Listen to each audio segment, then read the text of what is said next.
We do have some breaking news now just into our newsroom about Evergreen High's plans to reopen to students. We just got the full plan detailing their return, and the plan details a gradual return to learning. Those first few days back will be focused on easing students back into the classrooms with activities that focus on well-being and comfort.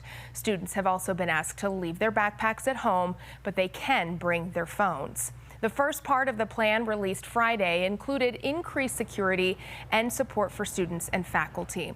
Your reporter in Jefferson County, Andrew Hobner, heard from students today about how they're feeling ahead of that return.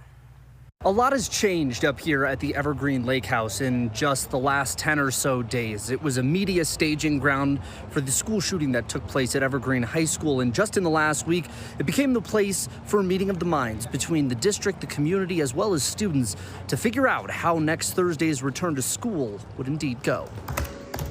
As normalcy returns to Evergreen, high school students like Tyler Guyton know it's going to hit everyone differently. I've had friends drive past the high school, had to pull over and throw up, had to turn around and go home. They can't make it past the library down there. So it's going to be a mix of emotions. As a return is planned for Thursday, the school district continues to finalize plans for what it's all going to look like. Every student and every parent and every Evergreen community member is going to have a different perspective on what that looks like. What is important that is everybody should lend a hand. In just over 2 days, a survey sent out to students on how a return should go saw 85% of the EHS population respond. A lot of students that do want their voices heard, and I think that our district and our staff are doing a great job at making sure our voices are heard. But grief isn't linear, nor is it one size fits all.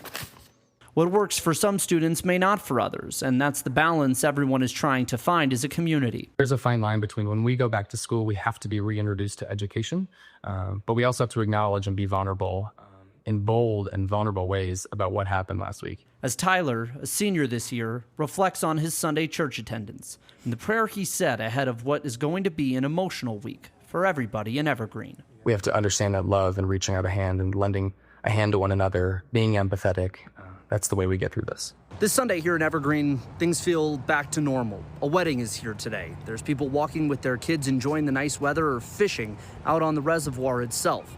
But the feeling of what happened here on September 10th is going to remain with Evergreen residents for a long time, and something that these students are going to be very aware of as they return to school themselves. Here in Evergreen, I'm Andrew Hobner, covering Colorado First. And the school did ask students about what they wanted to see in their return to school, and we learned in that survey 80% of students said they might be ready to return to school, 50% of them saying within a week.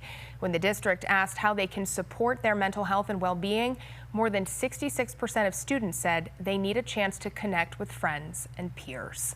We are also staying on top of this breaking news that we just got the complete plan for Evergreen High School students' return to school. That includes a video from the principal detailing why the staff will be going back before students. The reason staff and students are not returning at the same time is because our teachers and all of our staff need time to prepare to support students when they come back. Staff will be learning from state and national experts and participating in trauma-informed trainings. Now, we also heard from the school resource officer about the lengths he says he will go to in order to keep students safe. I'm a protector. I will gladly lay down my life for those that I love, and I love you. I am a servant. Every day I will come to the school prepared to pour myself out for you.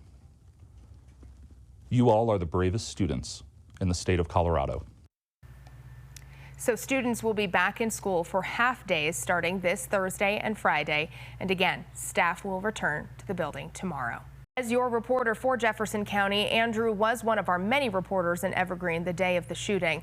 In the days since, Andrew has also been talking with the community about how they are recovering and the messages of hope they have moving forward.